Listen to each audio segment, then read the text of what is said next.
tidak hanya sekedar menggebu-gebu di pidato, tidak sekedar manis di mulut, menebar janji yang luar biasa hebat, tapi zong. Tapi yang penting apa yang dilakukan itu nyata. Partai-partai yang kita saksikan justru seakan-akan itu berebut kue. Ini hanya opini arus bawah, opini dari masyarakat kebanyakan. Opini hanyalah sudut pandang.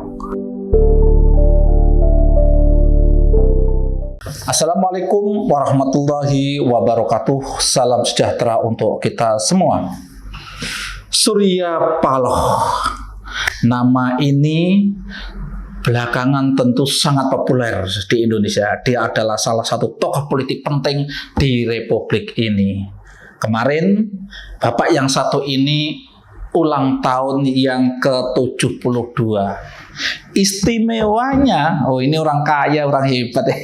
Istimewanya bersamaan dengan ulang tahun itu dia mengadakan acara cukup besar, acara politik cukup besar, yaitu apel siaga perubahan di Gelora Bung Karno. Wah, luar biasa. Di acara itu, ini yang penting, di acara itu sekali lagi untuk kesekian kalinya Bapak kita ini pidato luar biasa semangat. Meski usianya 72 tapi semangatnya luar biasa. Dengan pakaian yang masih ala anak muda itu kan beliau pidato luar biasa. Intinya pidato kemarin beliau mengatakan bahwa mengapa Indonesia yang besar ini, mengapa Indonesia yang punya potensi besar ini tidak segera menjadi negara maju seperti yang dicita-citakan oleh para pendiri bangsa ini. Terus dia cerita juga bahwa dia dulu berkomitmen melakukan dukungan penuh kepada Presiden Jokowi pada waktu itu akan nyalon presiden untuk 2014. Dia memberikan dukungan luar biasa karena apa? Karena pada waktu itu ada semangat yang dibawa oleh Jokowi, yaitu adalah semangat revolusi mental, dan kata dia itu cocok dengan yang dia cita-citakan. Luar biasa kan? Terus terakhir dia mengatakan bahwa Indonesia saat ini sudah jauh berubah. Sekarang kebersamaan, gotong royong, kejujuran tidak ada lagi. Wah, ini luar biasa. Kita tentu sangat terpukau dengan pidato ini, dan saya tentu ya tidak menyangkal bahwa apa yang disampaikan beliau itu adalah sesuatu nilai-nilai idealisme, dan itu luar biasa. Cuma persoalannya gini loh, gaya pidato beliau yang seperti ini tuh sudah pernah dilakukan sebelumnya. Ini yang jadi masalah. Dulu dia berpidato kan bahwa dia punya komitmen untuk membawa bangsa ini lebih maju. Kalau tidak, kutuklah saya. Gitu kan. Terus yang berikutnya yang menjadi blunder, yang akhirnya menjadi bulan-bulanan atau dibully oleh netizen itu gara-gara beliau berjanji kalau sampai ada kader Nasdem yang terlibat korupsi, maka Nasdem akan dibubarkan. Untuk apa ada partai kalau kadernya korupsi? Ternyata telah terjadi 2 kali Sekjen Nasdem terlibat korupsi. Yang terakhir adalah Johnny G. Plate yang sekarang masih dalam proses di pengadilan. Yang dugaan korupsinya gila-gilaan, nilainya triliun bukan miliar lagi. Maka monggo jenengan percaya apa tidak. Nah, saya sih ya berharaplah semoga untuk kali ini beliaunya memang menunjukkan komitmen untuk menunjukkan kebaikan tadi, tidak hanya sekedar menggebu-gebu di pidato, tidak sekedar manis di mulut, menebar janji yang luar biasa hebat, tapi zong, ternyata nol, tidak ada upaya untuk menepati janji itu. Memang kita itu sudah berkali-kali ya menemukan para politisi berjanji yang itu menjadi bahan ketawaan masyarakat. Tokoh senior kita, ini juga sama yang sudah sepuh, ini lebih sepuh lagi, Pak Amin Rais. Dia janji kalau Jokowi terpilih menjadi presiden, dia akan jalan kaki Jakarta Jogja. Sampai sekarang yang tidak pernah jalan kaki itu. Terus Anas Urbaningrum ini tokoh muda ini, tokoh muda. Dia berjanji bila Anas korupsi maka akan siap digantung di Monas. Anas siap digantung di Monas. Kalimatnya enak sekali ya. Anas siap digantung di Monas kalau terbukti korupsi. Entah bagaimana ceritanya, intinya kan dia akhirnya divonis korupsi, terlibat korupsi kasus Hambalang, dan dia sampai dihukum di Sukamiskin. Tapi itu juga tidak dipenuhi kan. Bahkan kemarin mengadakan Munaslup di Monas, maka banyak yang menagih. Loh, itu loh Monasnya. Kapan menggantung diri di Monas? Jawabannya katanya, yang saya gantung adalah harapan. Sudah saya gantung di langit Monas. Ada politisi itu lucu-lucu kan. Tapi intinya ya kita tentu sebagai rakyat itu menginginkan ya para politisi itu tidak terlalu mengumbar janji-janji yang manis, janji-janji yang luar biasa bombastis, tapi ternyata itu hanya pepesan kosong.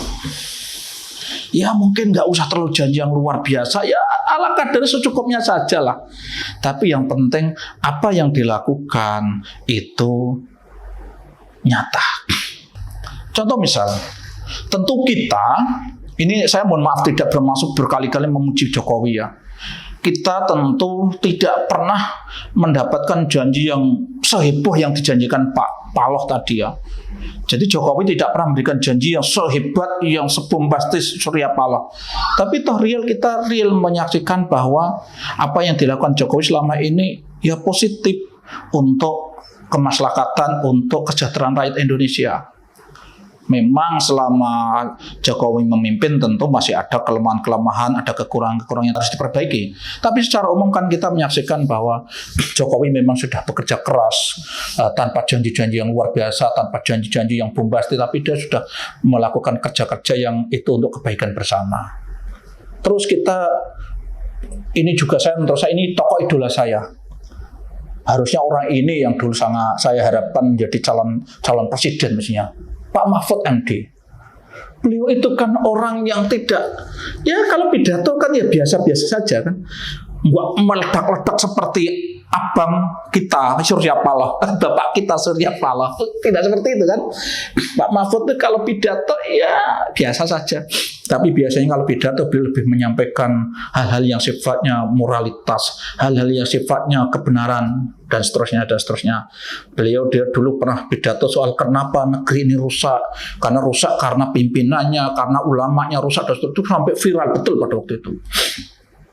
Dan Pak Mahfud yang pidatonya biasa-biasa saja, itu real kita rasakan bahwa keberadaan beliau sebagai salah satu pejabat, keberadaan beliau sekarang sebagai Menko Polhukam itu telah melakukan sekian banyak upaya perbaikan. Terutama kaitannya dengan pembenahan hukum dan pemberantasan korupsi. Banyak kerja-kerja real yang tidak diawali dengan janji-janji yang menggelegar, janji-janji yang menggetarkan dunia. Tapi real dilakukan. Nah, saya berharap sekarang ini Pak Surya Paloh ini yang kemarin mengungkapkan, ini intinya kan kemarin dia ingin mengungkapkan mengapa mendukung Anies, itu ingin menjelaskan alasannya mengapa mendukung Anies. Intinya dia itu ingin ada perubahan yang luar biasa. Cuma persoalan yang kita tunggu adalah perubahan itu mestinya juga berangkat dari partai-partai. Bagaimana partai-partai itu kita bisa menyaksikan sebagai rakyat bahwa partai-partai itu sekarang lebih baik. Partai-partai itu sudah membuktikan pada rakyat bahwa memang dia mengupayakan betul kemaslahatan untuk rakyat. Yang terjadi apa? Partai-partai yang kita saksikan justru seakan-akan itu berebut kue. Baik itu kue jabatan, menteri, kue proyek, dan seterusnya. Dan berkali-kali kita menyaksikan banyak orang partai yang akhirnya terlibat korupsi, dan korupsinya gila-gilaan, miliaran bahkan triliun. Mayoritas rakyat Indonesia nggak bisa membayangkan sebanyak apa uang yang dikorupsi itu. Dan mereka setelah korupsi itu seakan-akan kayak nggak malu gitu ya, kayak nggak ada masalah gitu. Ya kayak Anas ya, dia kan awalnya mengatakan itu kan, kalau sampai Anas terbukti korupsi dia siap digantung di Monas tadi. Tapi nyatanya sampai dihukum di situ dia keluar malah Ya, nggak ada masalah seakan-akan. Jadi kesan yang dibangun oleh para politisi itu kalau kena terjerat kasus korupsi itu kesannya kan hanya sedang apes. Kan gitu kesannya, sedang apes. Yang belum ketangkap itu yang sedang beruntung saja. Terus wacana yang dibangun yang belum ketangkap itu adalah yang kebetulan dekat dengan kekuasaan. Terutama yang selalu dituduh itu kan Jokowi yang melindungi. Padahal dalam berbagai kasus itu kita bisa menyaksikan Jokowi itu tidak membela menteri atau orang dekatnya yang terlibat kasus korupsi. Tapi kan selalu begitu. Tapi intinya sekarang kita saksikan ya janji Pak Surya Paloh tadi, pidatonya yang menggebu-gebu tadi. Apakah nanti jadi kenyataan apa tidak? Apa kembali lagi seperti sebelumnya jadi pepesan kosong? Janji dia yang dulu siap dikutuk, janji dia yang akan membubarkan Partai Nasdem kalau ada kadernya yang terlibat korupsi, ini sudah terbukti pepesan kosong. Sekarang kita ingin menyaksikan apakah janji dia bahwa ingin melakukan perubahan, ingin melakukan sesuatu yang kayaknya itu luar biasa untuk masa depan bangsa ini. Kita lihat apa benar seperti itu, apa faktanya seperti itu. Ini orang-orang yang dekat dengan Surya Paloh yang dulu pernah ikut mendirikan Partai Nasdem, yang kemudian jadi elit Nasdem. Saya yakin tahu ini. Banyak kan mereka yang dulu ikut dan sekarang sudah keluar. Mestinya ini sudah membuat kesaksian. Apakah memang beliau itu kalau janji itu ditepati apa tidak? Apa hanya sekadar memang pandai pidato, pandai berretorika, tapi nol di realitasnya. Dan tidak pernah merasa bersalah ketika janji itu tidak pernah terwujud. Ya, mungkin bisa jadi seperti itu. Nah, saya sih mendoakan saja lah. Saya mendoakan saja sebagai seorang Muslim, Pak Surya Paloh juga orang Muslim. Saya doakan semoga beliau semakin usianya semakin sepuh. Sekarang sudah 72. Untuk ukuran orang Indonesia 72 itu usia sepuh. Saya berharap beliau semakin arif, beliau semakin dekat dengan agama, dan salah satunya adalah di akhir hayatnya itu betul-betul mendatangkan kebaikan, mendatangkan kemaslahatan dengan partai yang dimiliki, dengan media televisi yang dimiliki, tidak hanya televisi tapi media informasi yang lain, dengan kekayaan yang luar biasa yang dia miliki. Semoga betul-betul pelan-pelan itu memang diwujudkan untuk kesejahteraan, untuk kebaikan bangsa dan negara ini. Ya, itu aja harapan saya. Intinya kita tunggu apa realisasi dari pidato menggebu-gebu Pak Surya Paloh di Gelora Bung Karno hari Ahad kemarin. Assalamualaikum warahmatullahi wabarakatuh.